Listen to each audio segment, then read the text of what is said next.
गावातल्या देवळाचं काम आता एकदम जोरात झालंय बघ. वय वय कसं गेलं की प्रसन्न वाटतं बघा. झालं का देवदर्शन तुमचं? वय वय झालं. मला बोलायचंय थोडं तुमच्याशी. आपण घरात बसून बोलू की चल. घरात नको, इथंच बोलू. कर काय झालं एवढं? तुम्ही दोघांनी आता घरी नाही यायचं. घरी नाही यायचं म्हणजे? बायको माझ्या मागं सारखी बुनबुन करती. आई काही घरात काम करून नाही लागत. अरे पण मला जेवढं जमतंय तेवढं मी करतेच की. तुला बाहेर हिंडायला बरं जमतं, मग घरात काम करायला काय होतंय? अरे डॉक्टरांनी सांगितले जरा चालत जा म्हणून जाते चालायला. आणि घरात कामं करायला काय तुझी आई तर नाही राहिली का आता? का ती संसाराला लागली? अरे संसार तुमचा आहे, तुम्ही कामं करायची. म्हाताऱ्या माणसाला कामं करायला होतं होय तुम्ही? बाबा संसार आमचा आहे, मग आम्हाला सांभाळू द्या आमचा संसार. तुम्ही आता घरी नका येऊ, तुम्ही तुमचं वेगळं राहा. लहानाचं मोठं तुला हे दिवस बघण्यासाठीच केलं होतं बघ. आई मला तसलं काही सांगू नको, तुम्ही जा आता. अरे पण येगळं राहा म्हणजे भाऊ भावात नाही येगळं राहतात तिथपर्यंत ठीक आहे. तू काय बाप यागळा काढाय निघला काय आता? आणि आम्ही कुठं जायचं म्हातारपणात? कुठेही राहा, धर्मशाळा आहे बाहेर. तुम्ही तुमचं बघून घ्या ना, मला काय सांगता? खरंय तुझं. शेतीवाडी वाढवली, घरं बांधली, आम्हाला धर्मशाळेत पाठवतं का तू आता? बाबा तुम्ही तुमचं बघून घ्या, मी तुम्हाला आधीच सांगितले. चालतंय, तुमचा नवरा बायकोचा निर्णय झालाय ना, तुम्ही सुखाचं राहा. आम्ही करतो आमची तोंड काळी. कापड घ्यायला घरात येऊ का नको? जाऊ इथनच. नका जावा तसेच.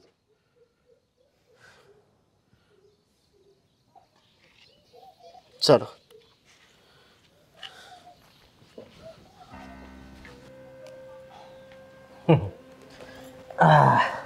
हे काय निवडीत बसली का? खास गटारी. हा मी काय म्हणतो, हा मग आम्हाला नानीला फोन करून बोलून घे ना, मस्त मटणाचा भेद करू. अहो मी तुम्हाला सांगितलं नाही, पण 2 दिवस झाले मी फोन करते तिकडे.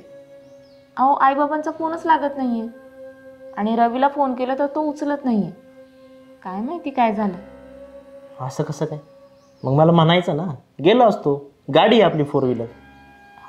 माहिती आहे मला, पण तुम्ही पण कामात असता. मला वाटलं उगाच कशाला तुम्हाला त्रास, म्हणून नाही बोलले.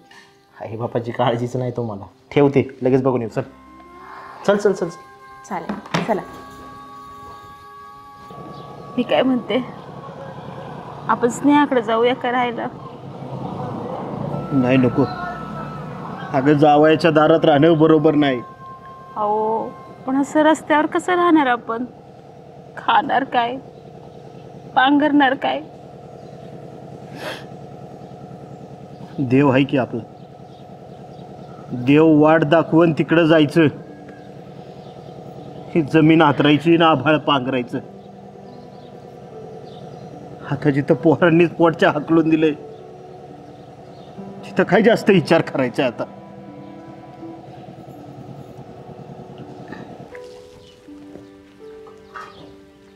ओ मेवणे, या बाहेर.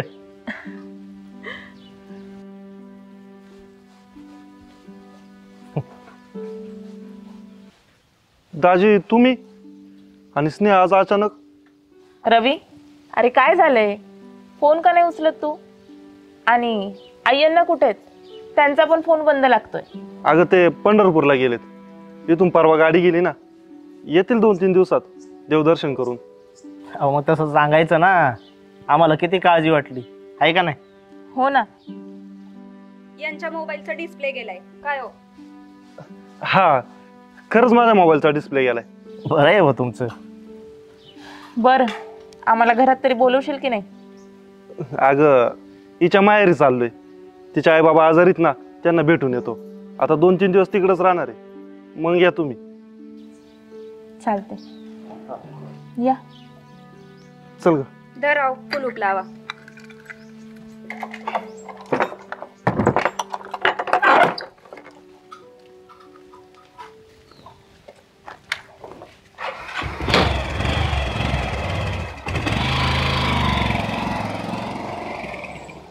काय खरपुड्या तोंडाचा भाव आहे ग तुझा. काय तुझी भावजाई झापड्या तोंडाची, गोल वाटाणा बोलतो टाना टाना. गप्पा हो, काही कशाला बोलताय? या असल्या गोबडांना असलंच बोललं पाहिजे. चल. काय बाहून काय भाऊजई. स्नेहा, अगं इथं मामा मामी कशा काय?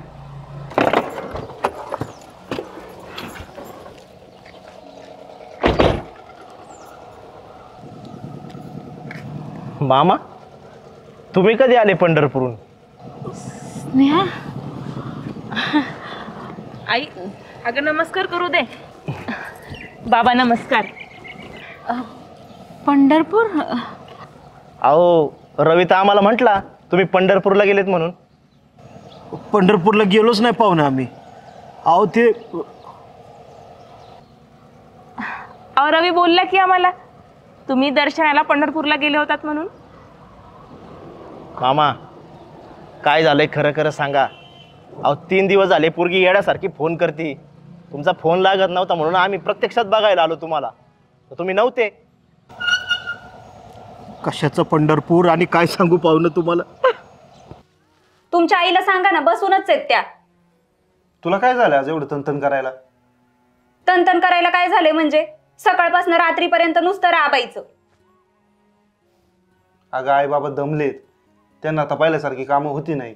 आईचे गुडघे दुखतायत, त्याच्यामुळे ते तुला करू नसं लागत. अहो पण थोडी मदत, बसल्या बसल्या थोडी कामं केली तर काय बिघडतंय? आता तुझं म्हणणं काय करायला पाहिजे मी? तुम्हाला सांगितलंय मी, एक तर तुम्ही बोला, एक तर ते घरात राहतील, नाही तर मी घरात राहील. अगं पण आईबाबांची जबाबदारी माझ्यावरती. त्यांचा एकुलता एक मुलगा आहे मी, त्यांना असं घराबाहेर नाही काढू शकत ना मी. ते नका सांगू एकुलता एक. केलंय का जमीन जुमला नावावर? आणि तुमची बहीण आहेच, महिन्यातनं 4 वेळा घरी. सगळं धान्य इथून डाळी सगळं द्यायचं. बरं तू नको तनतन करू, मी बोलतो त्यांच्याशी. तुम्हाला एकच सांगते, आज तुम्हाला बोलता येत असलं तर बोला, नाही तर बॅग भरते आणि जाते माहेरी निघून. तुझं काय का सारखं जाते माहेरी जाते माहेरी? हाय का दुसरा काही पर्याय मला? अहो पोटच्या पोरानं तिकडे घराबाहेर काढले. काय? हा, पंढरपूरला जाऊन काय करता? आम्हाला नेसत्या कपड्याने रवीने घराच्या बाहेर काढलं.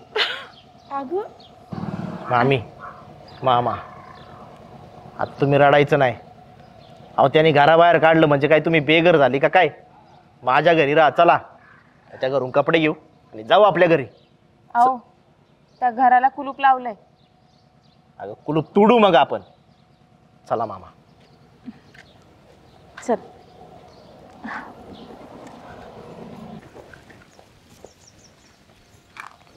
होते स्नेहा, दरवाजा तो उघडाच आहे.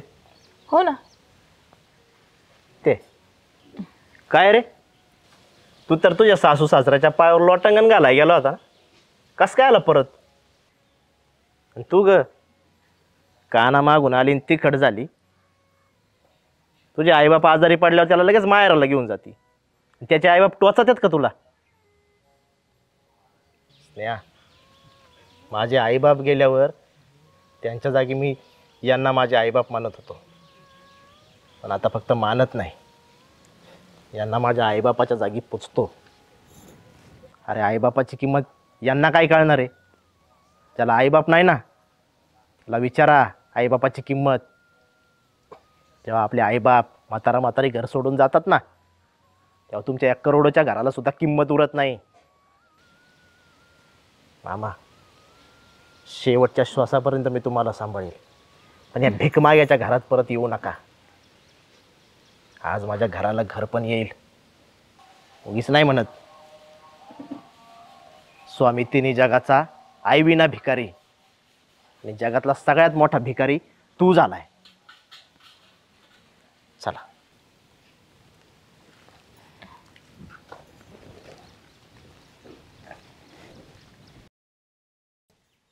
योगेश, योगेश, लका लका लका काय फाल्या काढल्यात पोरांनी. लाईटीन ये झगमगाट, यागळ्या भितडाला यागळा कलर. चला बसून घ्या. बस बस.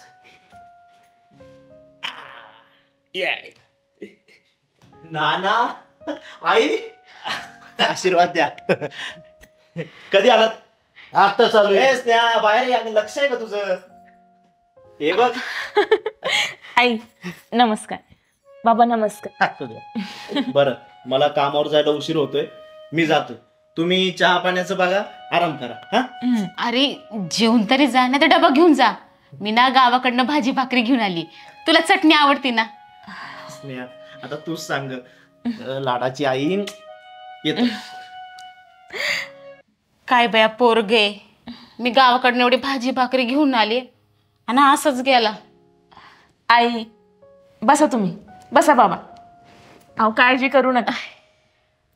आई वाईट मानून घेऊ नका, पण तुमचा मुलगा विगन डाएटवर आहे सध्या. हिमल म्हणजे ती हिमल फिमल खायला लागला काय तसलं? अहो तसं काही नाही. विगन डाएट म्हणजे विशिष्ट प्रकारचं डाएट आहे ज्याच्यामध्ये मांसाहारी पदार्थ आणि दुधाचे पदार्थ खाल्ले जात नाही. त्यांचा टिफिन ते बाहेरूनच ऑर्डर करतात. अगं बाई, म्हणजे हा घरचं न खाता बाहेरचं खातं वय? अहो तसं काही नाही. आता जॉबमुळे मला सुद्धा बनवायला वेळ नसतो ना, त्यामुळे ते बाहेरूनच ऑर्डर करतात. तरी आज संडे आहे म्हणून मी घरी आहे, पण नेमका आज त्यांना वर्किंग डे आहे. मला वाटलं पोरग एवढं खाते, आज इतक्या दिवसांनी भेटतोय म्हणल्यावर मस्त मटणाचा बेत केला असता. बाबा काळजी कशाला करता, मी बनवेल की. नाही नको, आता तो खात नाही म्हणल्यावर मी तरी कशाला उगाच. बरं तुम्ही फ्रेश व्हा. हा चला. ऐक,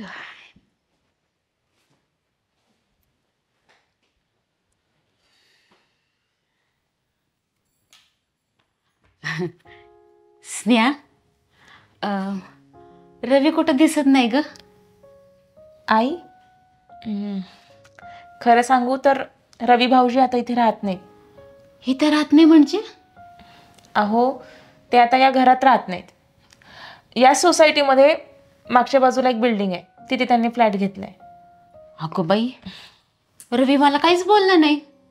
बघतेस त्याच्याकडे चांगली. आई तुम्ही त्यांना काही बोलू नका, उगाच त्यांना वाटेल की मी तुम्हाला काहीतरी सांगितलं म्हणून. नाही ग, त्याला काही वाटणार नाही. शेवटी माझ्याच पोटचा पोरगा आहे तो. तुझं आणि तुझ्या जावचं काही भांडण बिंडण तर नाही ना झालं? अहो आई तसं काहीच नाही. जाऊबाई खूप चांगले आहेत, माझ्यापेक्षा लहान आहे पण खूप समजदार आहे. रवी भाऊजींनाच वेगळं राहायचं होतं म्हणून गेलेत. काय म्हणावं बाई यांचं, तिकडं गावाकडचं घर सोडून तुम्ही इकडं राहायला आलात आणि इकडं पण सख्यापासून वेगळं राहते. जाऊ द्या, घेते मी वरकून.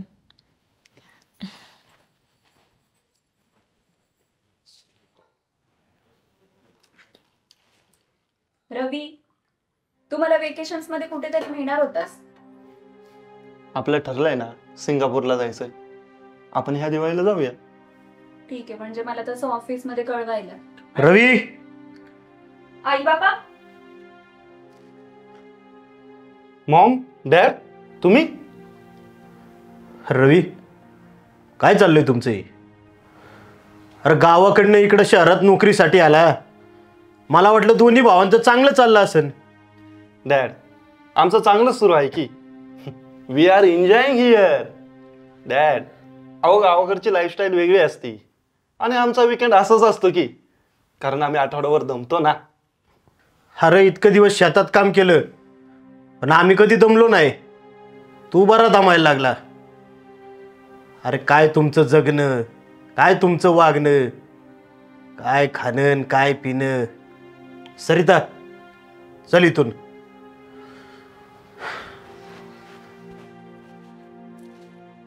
जाऊ दे बस.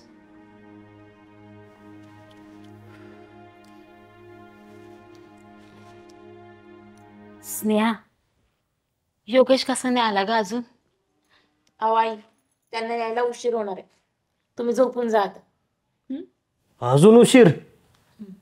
अरे काय तुमचं हे जगणं. आराम करा बाबा, जा. चला. चल.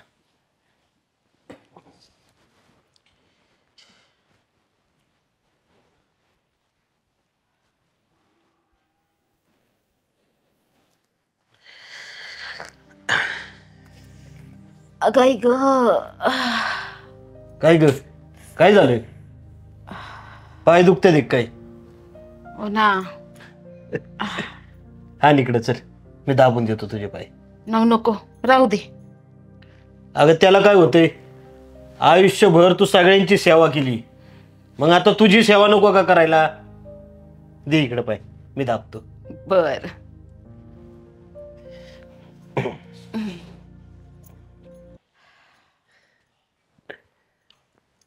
तुला खरं सांगू का सरिता, मला अजून पण आपलं गावाकडचं जुनं घर आठवतं बघ. आपण सगळी एकत्र राहायचो. तुझी बहीण, माझी बहीण कायम आपल्या घरी यायच्या. म्हणजे या पोरांची आत्यान मावशीच म्हण की. नंतर दोघींचं लग्न झालं आणि दोघी शहरात आल्या आणि गावाकडे राहिलो आपण दोघच. हो ना. त्या शहराकडे आल्या, पण त्या काय पोरांना भेटेना आणि आपली पोरं काय त्यांना भेटायला जाईना. सगळे आपापल्या कामात व्यस्त. आपलं तरी कोण ऐकतंय? हा राहू द्या, थांबलं दुखायचं. तुम्ही घ्या झोपून. बरं चालते.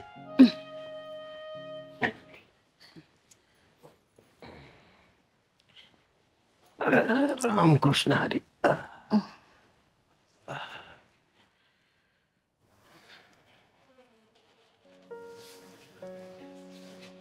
अरे नाना, कुठं चालले तुम्ही बॅग घेऊन? अहो तुम्ही तर 2-3 दिवस राहणार होते ना. नाही नको. अरे इथं जीव गुदमरतोय आमचा. अहो काय बोलताय नाना तुम्ही? अरे योगेश, काय झालंय तुम्हाला इकडे येऊन? अरे काय तुमचं खाणं, काय तुमचं राहणीमान, काय तुमचं वागणं. आणि तुझा बारका भाऊ तर रवी, त्याचं तर वेगळंच काहीतरी चाललंय. हो चांगलं चाललंय की त्याचं, आणि काळानुसार बदलायला नको का? बदल पाहिजे, पण तो असा.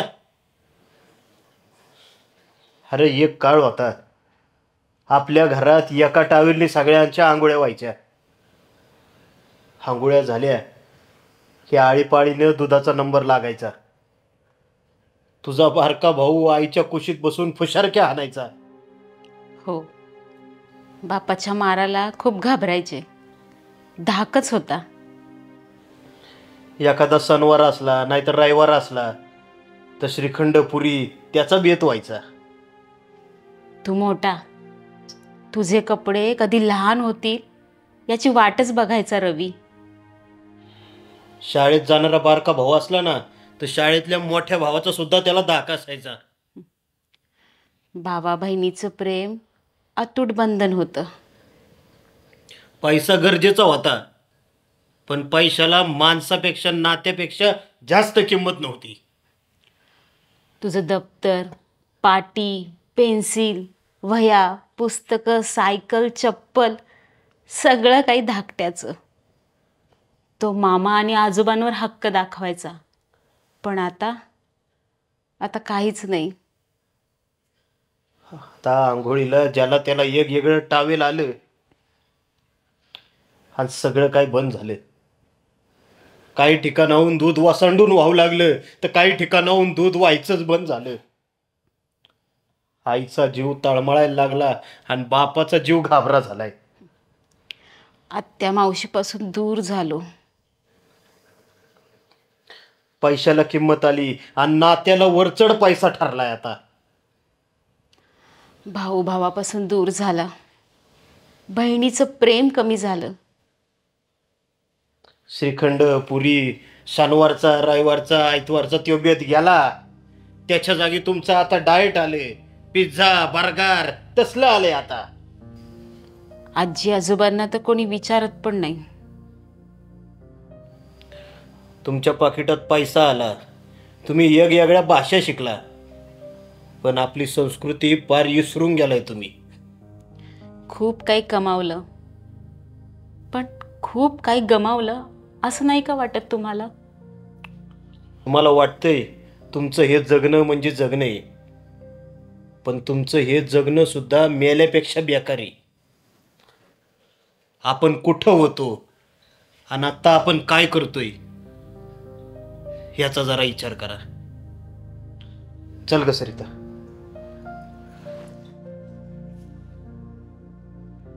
ना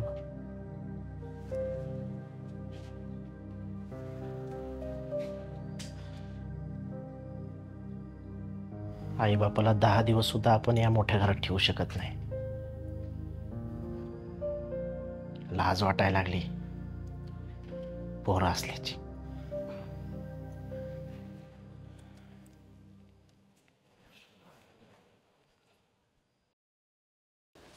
पोरी, आत्तापर्यंत लय लाडात वाढवली तुला, मोठ्या धामधुमीत तुझं लग्न लावून दिलं, तुला कधी काही कमी पडून दिलं नाही.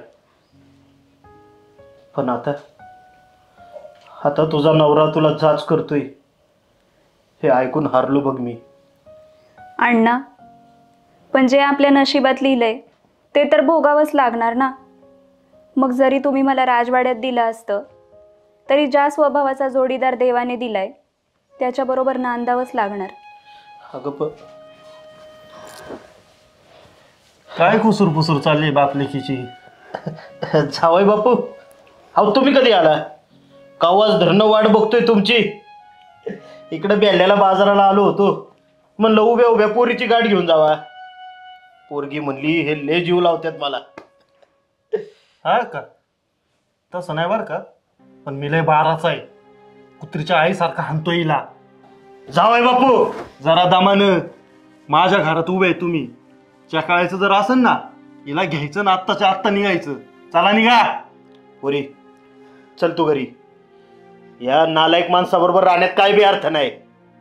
नको अण्णा, एकदा का सासरचा उंबरठा ओलांडला की गावात तुम्हाला तोंड दाखवायला जागा राहणार नाही. अगं पोरी, गावाची पर्वा करत बसून पोरीला मसनात घालू का मी? अण्णा जा तुम्ही.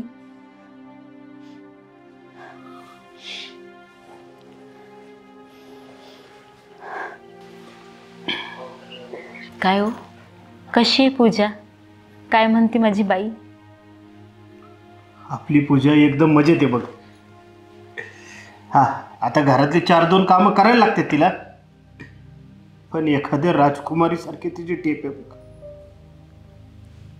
हो, खरं सांगा, मी काय तुम्हाला ओळखत नाही का? तुमच्या डोळ्यात पाणी का आलं?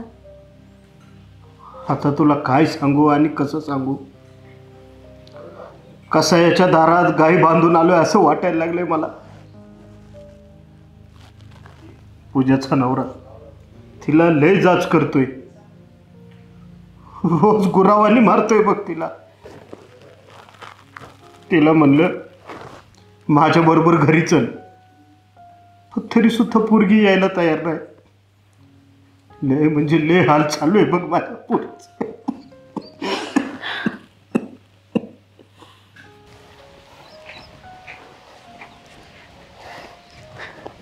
काय हो, झालं काम? चाललंय. तू कशी काय शेतात चुकली आज? कधी वावरात पाय ठेवीत नाही तू. तुम्ही सर म्हणत असता मला, माझ्या मनगटात तुला पोसायची ताकद आहे, म्हणून मी कधी वावरात येत नाही. आहे ना, मग काय कमी पडलं काय माझ्याकडून? हा? तसं नाही. ऐका ना, मला तुम्हाला खूप महत्त्वाचं सांगायचं होतं, आणि घरात आई अण्णा होते त्यामुळे मी इथे आली. अहो, आई अण्णा तुम्हाला सांगत नाहीत, पण मी आज त्यांना बोलताना ऐकलंय. आपल्या ताईंना त्यांच्या सासरी दाजीचा खूप जाच होतोय. काय? खरंय, आजच बोलत होते ते. आता बाईंनी बाईचं मन नाही जाणायचं तर कोणी जाणायचं? अहो, नशीब लागतं तुमच्यासारखा नवरा भेटायला, नाहीतर बाईला नरकाच्या यातना भोगाव्या लागतात. अण्णाने पूजाने माझ्यापासून एवढी मोठी गोष्ट लपवली. चल, नाही करा जित्ता काढला ना. अरे हरामखोरा, तुला काय वाटलं? तुला कोण काय बोलत नाही म्हणजे तुला पाहिजे तसा नाचशील? माझ्या बहिणीला मारशील काय? ए जरा नीट बोला, तू माझ्या घरात उभा आहेस. अरे जागीरदारच्या पोटचा, माहिती ना मला तुझ्या घरात उभा आहे. तुझ्याच घरात खड्डा खांडून तुला जित्ता काढील, कळलं का? दादा नीट बोल, कसंही असला तरी तो माझा नवरा आहे. तुगा नाही तर तुझ्या डोळ्यासमोर तुला विधवा करीन. गप चप्पल घालायची, माझ्यासोबत निघायचं. अरे पण दादा, तुझ्या संसारात ढवळाढवळ कशाला? नाही करायची ढवळाढवळ, सोबत यायचं, 2 घास सुकानं खायचं ना आनंदात जगायचं. त्या भाड्याला राहू दे उपाशी, असं समजल माझ्या बहिणीचं कधी लग्नच झालं नव्हतं. चल.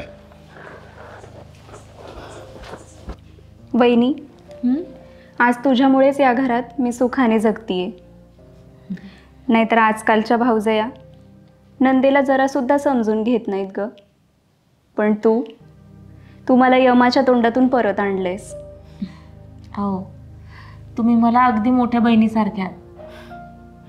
मला कुणाचं दुःख बघवत नाही.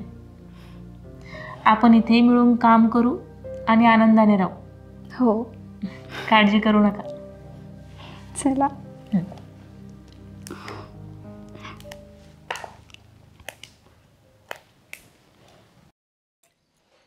आहे मी काय म्हणतो, यावर्षी जरा चांगला पाऊस झालाय, कांद्याला डोकं लावलं असतं ना. अजिबात त्या कांद्याचं नाव घेऊ नको. मागच्या येळेला चिताड मेलो त्या कांद्यात, या येळेला नाही. अगं आता शेती मांडल्यावर वर खाली व्हायचंच. सोसायटीतून बियाणं काढायला पैसे घेईल म्हणलं, पण सोसायटीचा आधीच बोजा आहे. मी तेच म्हणते, कशाला बोजा वाढवती यास? पाऊस कधी बी पडतो या. दुष्काळ तर काय 5वीला पुजलाय. पाणी नाही तर पीक नाही, आणि आला की इतका येतो या, तर बी पीक नाही. अगं निसर्ग येतो, त्याच्यावर कोणी दादा झालेलं त्याला काय जमणार आहे का?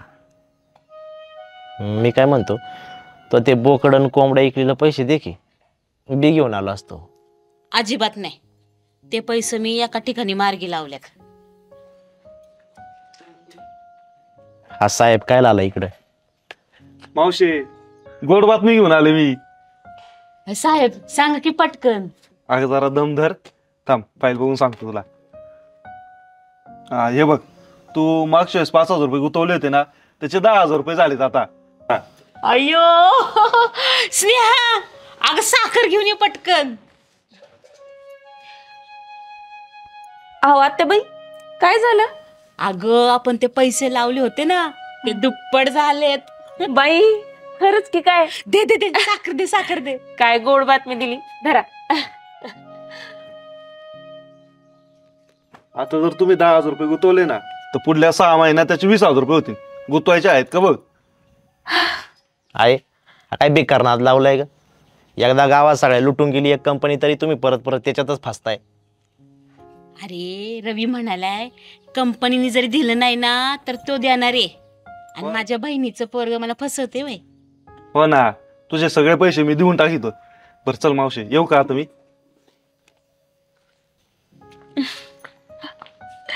आई तुला माहित नाही हराव्या किती फसवेगिरीतला आहे, कशाला त्याच्या नादी लागत ग? अरे त्यानं माझं 5चं 10 केलं. तुझ्या शेतीतनं तरी मिळतं का? आणि त्यानं जर मला फसवलं ना तर त्याचं तंगडच तोडीन मी. अगं असा पैसा बुडण्यापेक्षा काळ्या मातीत बुडालेला कधी चांगलाच. अहो, आपण एवढं राब राबतो तरी आपल्याला काही फायदा होत नाही. मग असे 4 पैसे बाहेरून आले तर तेवढंच आपल्या प्रपंचाला हातभार ना. तू नको शिकू मला प्रपंच कसा करायचा.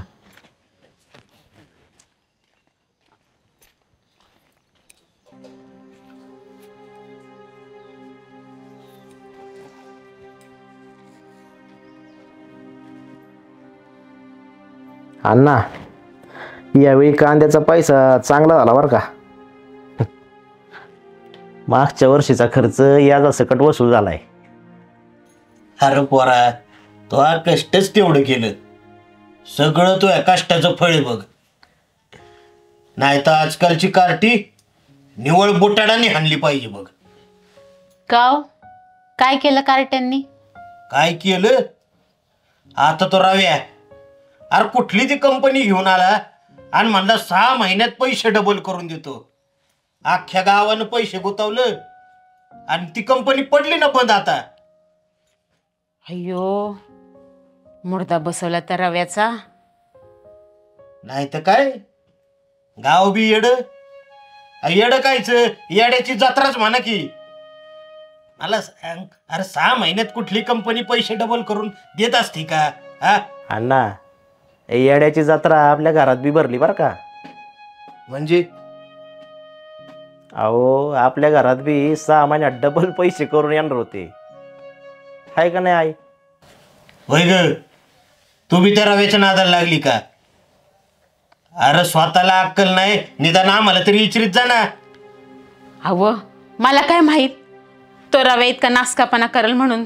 आई, मी तुला म्हणलं होतं, काळ्या मातीत लागलेला पैसा कधी बी चांगलाच. ती त्याची कधी पण परतफेड करते.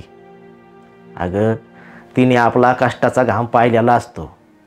वैर पोरा, म्याना तुझं ऐकायला पाहिजे होतं. उगाच त्या रव्याच्या बोलण्याला भाळले. मला वाटलं पैसे डबल होतील आणि परिस्थिती बदलल. अगं, परिस्थिती बदलायची म्हणल्यावर या जगात कष्टाला पर्याय नाही.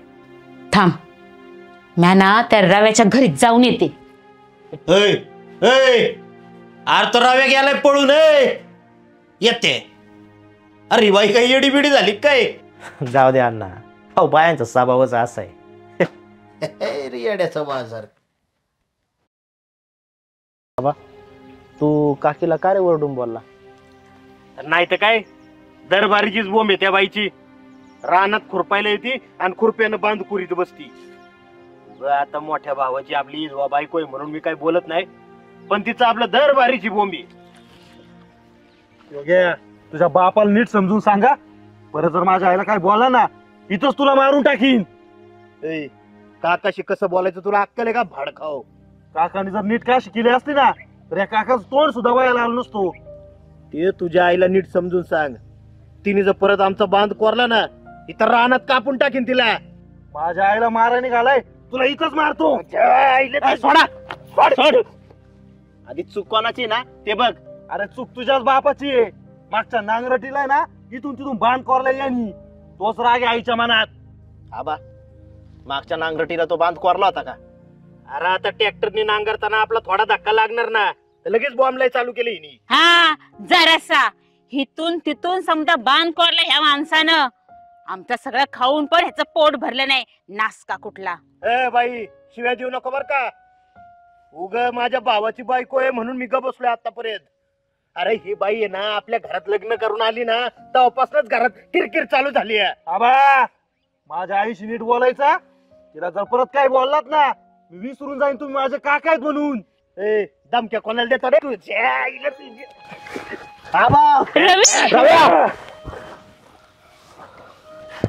मार ना मार. का थांबला? तुझा कोणच लागत नाही का हा? अरे लाज वाटली पाहिजे तुला. ज्यानं तुझा बाप मेल्यावर स्वतःच्या पोरासारखा जीव लावला, आज तोच नकोसा वाटतोय तुला.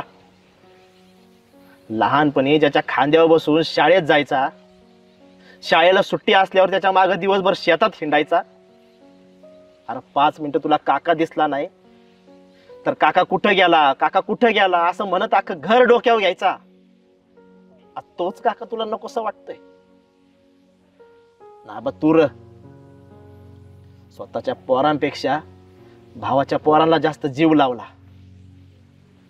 स्वतःच्या पोरांना कधी नवीन ड्रेस घेतला नाही, पण भावाच्या पोरांना आधी घेतला.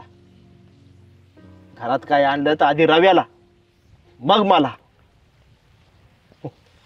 भावाला मरताना वचन दिलं होतं ना, मरापर्यंत पोराचा सांभाळ करीन. मग आता काय एकमेकांच्या जीवावर उठले टीचभर बांधासाठी? अरे या टीचभर बांधणं मला माणसात ठेवला नाही. माझी हेदवा वहिनी आणि माझा पुतण्या यांना कधी मी जवळ केलं नाही. अरे आपलीच माणसं तोडली मी. आमच्या पिढ्यानपिढ्या या बांधाच्या भांडणापायी गेल्या. भाऊ भाऊकी कधी कोणाच्या आनंदात सामील झाली नाही, कोणाच्या माहिताला बी गेली नाही. अरे तू आमच्या जिंदगानीवर भाऊकीने मिळून राहायच्या काळात आम्ही एकमेकांच्या जीवावर उठलो. त्या भाऊकीचा शाप आहे ना अख्ख्या महाराष्ट्राला लागलाय. शाप लागला होता, आता नाही. अरे या टिचभर बांधासाठी सख्खे भाऊबंद जर एकमेकांच्या जीवावर उठत असतील त्या जिंदगीला काय अर्थ आहे? आता भांडायचं नाही, एकत्र नांदायचं. चला चला ना.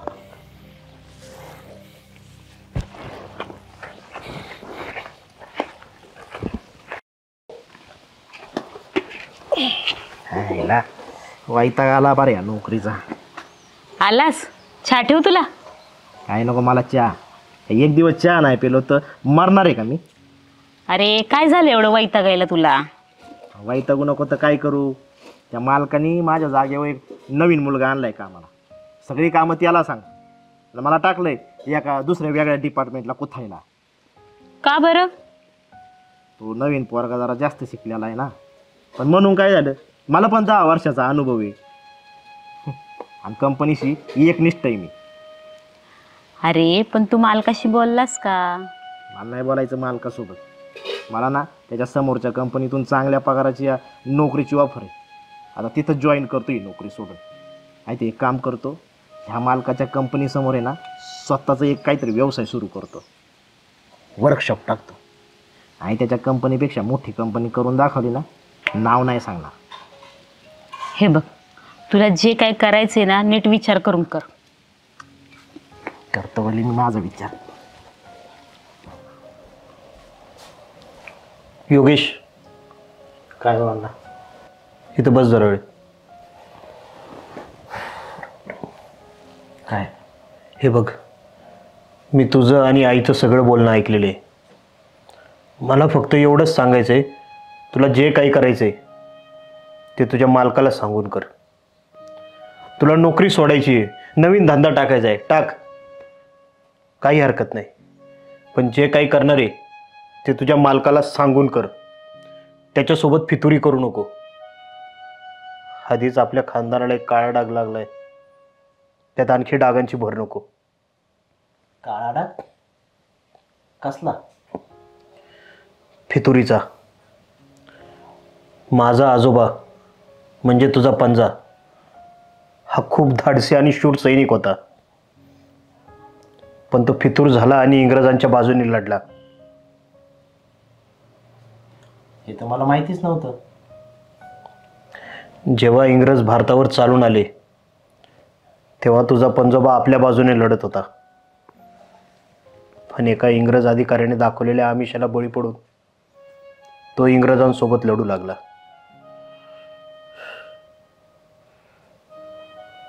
म्हणजे आपला पंजोबा सैनिक होता तर? हा इतिहास गावातल्या जुन्या लोकांना सुद्धा माहिती आहे. पण माझ्यामुळे कोणी बोलत नाही तो भाग वेगळा. एका छोट्या लढाईत तो मारला गेला. इंग्रज एकदा लुटीला चालले होते.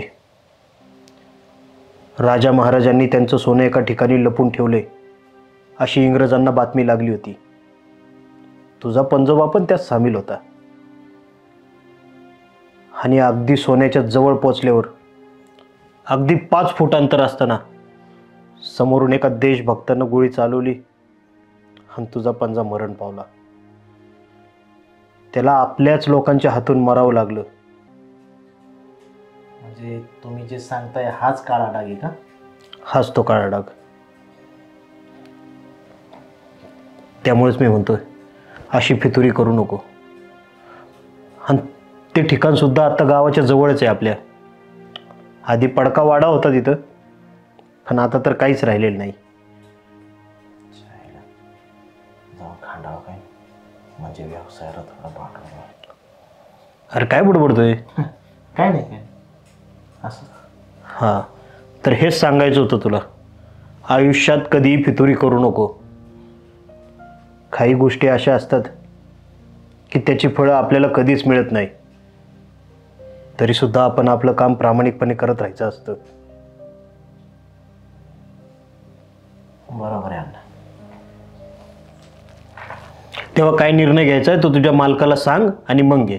एवढंच मला बोलायचं होतं. येतो जरा गावातून. हा. ती वेळ झालाय का नाही आली अजून? ए गाई बन तोंडे, तुला खोरं गाम्याला घेऊन ये म्हणलं होतं, तशी चालली हात हलवीत. ते कशाला? आता इथं खांडायचंय. माझा बाप सांगत होता त्याच्या पंजोबाने इथं सोनं बघितलेलं आहे, ते हाय इथं 5 फुटावर, ते काढायचे आपल्याला. काहीतरीच काय रे? काहीतरीच म्हणजे तुझा विश्वास नाही का या गोष्टींवर? असल्या बकवास गोष्टीवर माझा अजिबात विश्वास नाहीये. नाही तर पळ जा, परत येऊ नको माझ्याकडं. आणि सोनं भेटलं ना परत म्हण नको मला दे अर्ध. नाही म्हणणार. पळ. जा.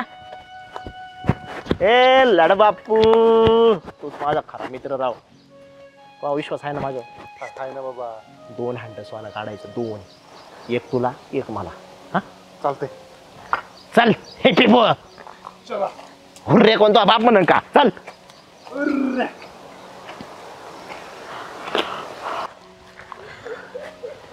पोरं हो. अरे इकडे या. अण्णा इकडं काय लागले? काय हो अण्णा? अरे काय किती दिवस झालं खोदताय तुम्ही? गावलं का नाही सोनं? कायचं सोनं कायचं काय सांग रे राव्या तूच. अण्णा सोनं तर नाही लागली, पण ते नकाशा आहे का नाही का नुसत्या गोष्टी सांगत असता. अरे जुन्या लोकांच्या गोष्टी त्याचं कायचं नकाशान कायचं काय, ती लोक सांगते आणि ते खरं म्हणायचं. आता ती म्हणत होती बरं का इथं आहे सोनं, म्हणते तर असणार ना 100%. 2 महिने झालं तसं कुथतोय, खांडू खांडू सोनं तर नाही भेटलं, पण आता पाणीच निघायला लागलंय माझं माझा याच्यातून. येणारच होतो घरा का आता. काय म्हणला? पाणी? मग तुम्ही असं तोंड करताच काय सोनच सापडले? अरे ते पाणी सोन्यापेक्षा जास्त किमतीचं आहे माहितीये का तुला? अरे ही वस्ती तुला हिरवी दिसतीये का? ही फक्त पावसाळ्यापुरती. अरे उन्हाळ्याचं 2 महिने या लोकांना कसं हाल काढायला लागतात त्यांचं त्यांना माहिती. अरे घोटभर प्यायला पाणी नसतंय. आतापर्यंत एवढं सरकारकडे मागून झालं, त्यांच्या इरी झाल्या, पण त्यांना सुद्धा पाणी नाही लागलं. ग्रामपंचायतीने प्रयत्न केला त्याला सुद्धा पाणी नाही. अरे अक्षरशः लोकांची फरफट व्हायची. 5-5 किलोमीटर वरनं लोकांना पाणी वाहून आणायला लागायचं. सोनं नाही, सोन्यासारखं काम मात्र झालं आपल्याला. आणि मग अरे त्या लोकांचा आशीर्वाद लागते ना तुम्हाला. अख्खी वस्ती दुआ देईन तुम्हाला. ते काय सोन्यापेक्षा कमी आहे का? खरं आहे आता हे सोनं अन्न सापडीत बसण्यापेक्षा आहे ना नोकरी करतो, नाही तर व्यवसायच करतो. तुम्ही करा ना थोडी मदत अण्णा. अरे मी कावा नाही म्हणणार आहे का? चांगलं काम करतोय ना तू, कर. माझी तर काहीच हरकत नाही. फक्त मला एवढंच म्हणायचं होतं, जे करशील तर तुझ्या मालकाला सांगून कर. चालेल, त्यांच्याही कानावर झाले. बरं चला आता आपण या पाण्याची व्यवस्थित सोय लावू आणि गावातल्या लोकांना पहिलं जाऊन सांगू. चला.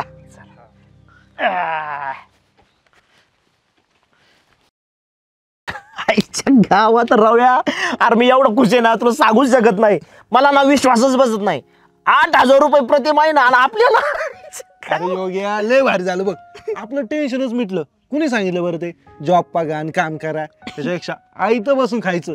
अख्खं आयुष्य ना असंच काढायचं आता. माझा तर ना 1 नंबर प्लॅनिंग आहे. लाडकी बहीण, लाडकी आई आणि नानाला बी बेरोजगार दाखवून देऊ त्याच्यात. अरे नाना कस काय, तू वेड आहे का? 35 पेक्षा वय कमी लागत आहे. हा त्याच्या मायला मग एक काम करू ना, लाडकी आई, लाडकी बहीण, लाडकी आजी आणि त्याच्यात लाडका बाप बी पाहिजे होता. मग घरी बसल्या बसल्या 40,000 रुपये मिळाले असते. मग बसून खाण्यासोबत बसून पिणं बी झालं असतं. अरे योगेश, त्या पोस्टमनच्या जागा निघल्यात, त्यासाठी फॉर्म भरून टाक बरं का. ते सांगायला आलतो फक्त. अहो गुरुजी, आम्ही आता सरकारचे लाडके भाऊ झालो. आम्हाला घर बसले 8,000 रुपये पगार मिळणार आहे. आम्ही काय नोकरी पिवकरी करीत बसू. अरे ते काय नवीन नाही, जुनीच योजना आहे ती.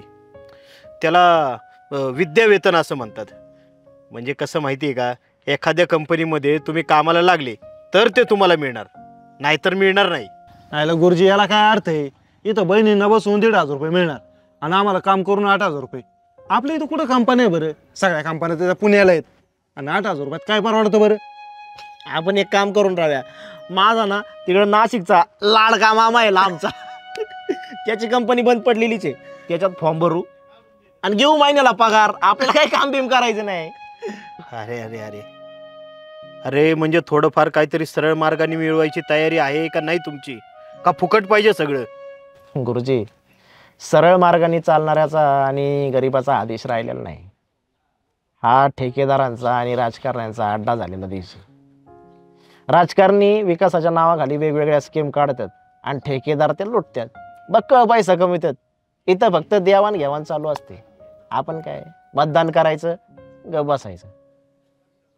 हे बघा गुरुजी, अहो मी पण पुण्याला जॉबला होतो.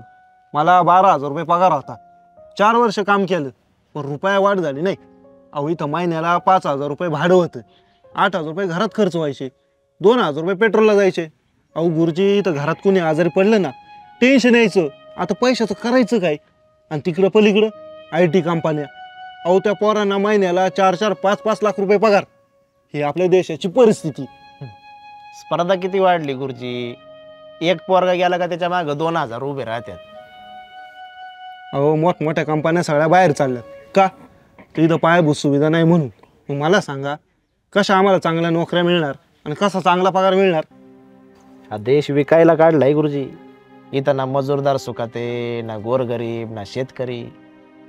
म्हणजे एकंदरीत तुम्हाला सगळं कळतंय तर? सगळं कळतंय गुरुजी, पण वळत नाही म्हणायचं आणि चालायचं. पैसे घेऊन मतदान करणं चुकीचं आहे कळतंय, पण 4 पैसे खर्चायला मिळतात म्हणून ते घ्यायचे आणि गप मतदान करायचं. नाही नाही, हा देश आहे ना माझा राहिलाच नाही. हा देश आहे ना त्या राजकारण्यांचा, कंत्राटदारांचा आणि त्या अधिकारी वर्गाचा आहे. अरे पण मेंदू तर तुमचा आहे ना, तो वापराल का नाही? रक्त तर तुमचं आहे ना, ते पेटून उठतं का नाही? हात तर तुमचे आहेत ना, ते सळसळतात की नाही? अरे पोरांनो, असं निराश होऊ नका. सोशल मीडिया आज तुमच्या हातात आहे. सगळे एकत्र या, पेटून उठा आणि तुमच्यातला एखादा चांगला मुलगा उभा करा. एक एक करत महाराष्ट्र मुक्त करा. महाराष्ट्र आणि देश मुक्त करून ह्या लांडग्यांच्या तावडीतून सोडवा. जर तुम्हाला मेंदू असेल तर.